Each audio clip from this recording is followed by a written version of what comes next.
Let's check out the ESP MH-350. This one has a flame maple top, the ebony fretboard, and it has a neck-through design. And these guitars were really cool because these were kind of the guitars that we could find pre-COVID hanging on the guitar center walls, and they used to be a real bargain at under $500. As I looked online today to check these guitars out, they seem like the price is a little inflated right now, as some things are. And I was hoping that this guitar would come in more around the $500 category. A real bargain would be under that. But as things are now, I think if you're in the $500 range, you're doing pretty good for one of these. One of the things that makes this guitar really sought out is the feel of it. It feels really great. And one of the things contributing to the feel is that it has a set neck design. And with the way that that just blends in with the body, and that handshake is just seamless and smooth. It's just a beautiful pocket for your hand to fit in. So catching on to this very top of the register in the guitar is just completely impeded. And also just the way that the tone and all the vibrations go through the guitar really make these guitars sought after and high quality. This guitar right here isn't new. This one was made in 2016, and this one was made in Korea by World Manufacturing. These come equipped with the Floyd Rose Special in the back.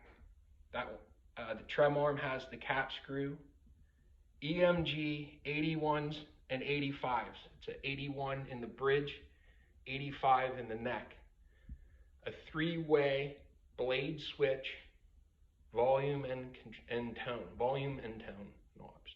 There's the moniker MH-350 FM. FM, in this case, talking about the flame maple veneer top that they've put on it. In the sun, it may have like a kiss of like a green hint to it, but mostly dark, very black. The square inlays. Get to the headstock. The headstock is matching veneer. They're what I like, one of my favorite headstock designs. Small, sweet, a little bit pointy. Truss rod cover, one screw, and a string tree. Typical Floyd Rose locking nut. The frets feel like jumbo to me, not extra jumbo. It's a good feel. And behind the scenes, I believe it's a mahogany body. You can see the back end of the Floyd there. Battery compartment for the 9-volt for the active pickups. Don't know if it comes across on the camera. Somewhere in there is going to be you could kind of tell where the set neck joint is. And then 3-piece maple neck. Get a nice close look at that headstock. Made in Korea. LTD tuners, resembling Grover tuners. Coming back down that neck. Here we have the player's view. And there's not much for an arm carve in the body. There is a belly carve into it. The rest of the back is flat. And then the top is arched. You can see that there, I believe. And it's pretty flat. Like I said, there's no arm carve in there. You get nice dots on the top. They don't glow or anything. And a lot of room for your hand up top. And where we get plugged into, they gave us a nice plate. I like that. I don't like it when it's just the jack. The plate's great. If you're checking out this guitar and you don't much care for the arch top and wished it was a flat top, all you have to do is go into the ESP model line M instead of MH. That's really the only difference between those two monikers. The MH line is a arched top line, and the M line is the flat top line. With the addition of the EMG 81 and 85 active electronic pickups, I think we all can see that we're set for a rock and metal machine guitar. And those tones are very easy to get out of without even a pedal, just getting plugged right into the amp and turning up the gain. Oftentimes you can get a really nice growly sound that's fun for metal and rock. The clean tones can be a little more challenging. The pickups tend to push a lot of mids out.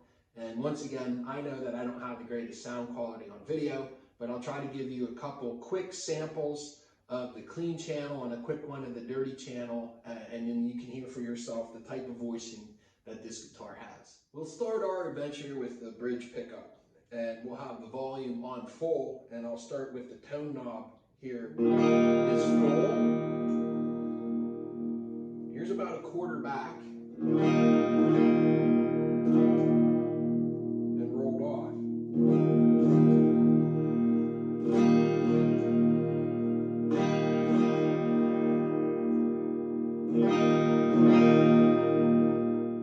Middle position, blending both pickups. Tone knob on full. About a quarter back. All the way back.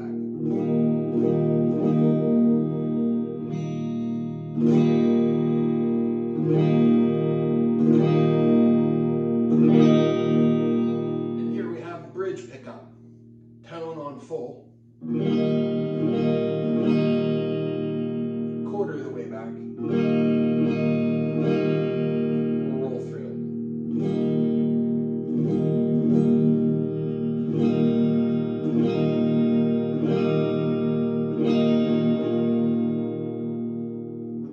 That's a quarter of the way back.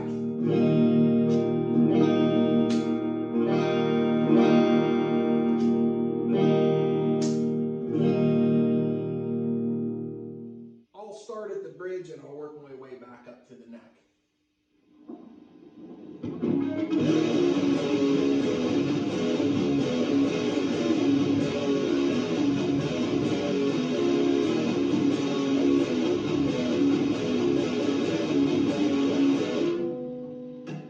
Middle position, and the tone's a quarter of the way back through all these.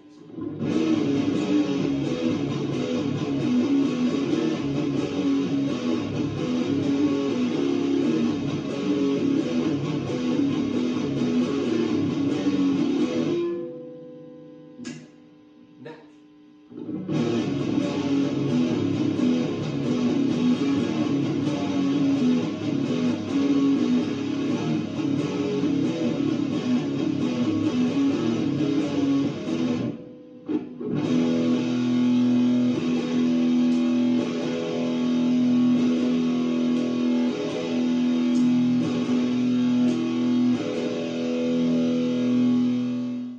The fit and finish of these guitars is incredible, and this is just another one of the outstanding qualities of why it might be worth trying to hunt some of these down.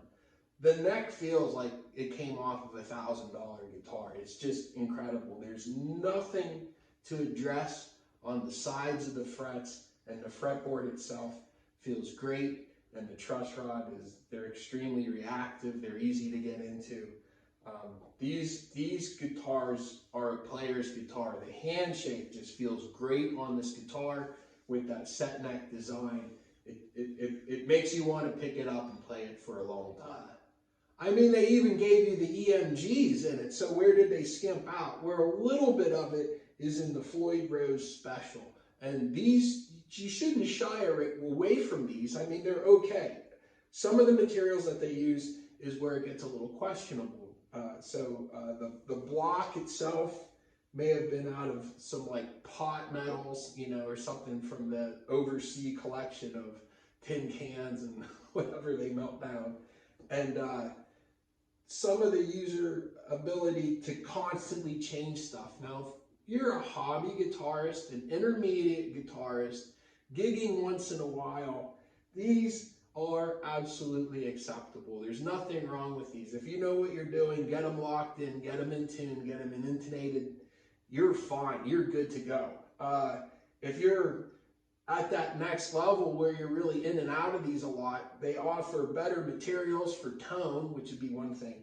And then a lot of stainless steel use, so for the wear and tear of changing strings all the time and keeping the guitar to like A+ specs. They offer that. And then of course the greatest one is the German-made Schaller, or however you pronounce it, Floyd Rose. And those are superior, right? They're just, the build quality of those is unparalleled. ESP also offers an MH-200, which is like a level below this one. And in that line, they take away the active EMG pickups and they give you their ESP proprietary passive pickups, and they also put on a bolt-on neck. And they go for around $500, but I was thinking that these are just, like, if you could find these used, they just seem like there's so much more bang for the buck, especially because of the set neck. That's really what's giving this guitar a really good feel. And I guess since I said that, ESP has the one that's above it, which is the M and the MH-1000 line, and they cost about $1,000. And what you get for that is they get the Floyd Rose 1000 tremolo system. So if that was something you were concerned about with the special, but I don't think you need to be, you could address it with that. You're back to the EMG 8185s, and they have the set neck. So that's a quick overview and look at the ESP MH-350 line. A real gem on the used market if you can find them. I know the used market's just insane right now, so I hope it calms down a little bit and we're able to go and find these guitars and grab them off the walls at Guitar Center or wherever we're shopping for our guitars, or mom and pop shops. We should be supporting them. And check out these guitars and get one in your arsenal if this is something you're interested in. I think you're really going to like it. Until next time, later on, rock stars.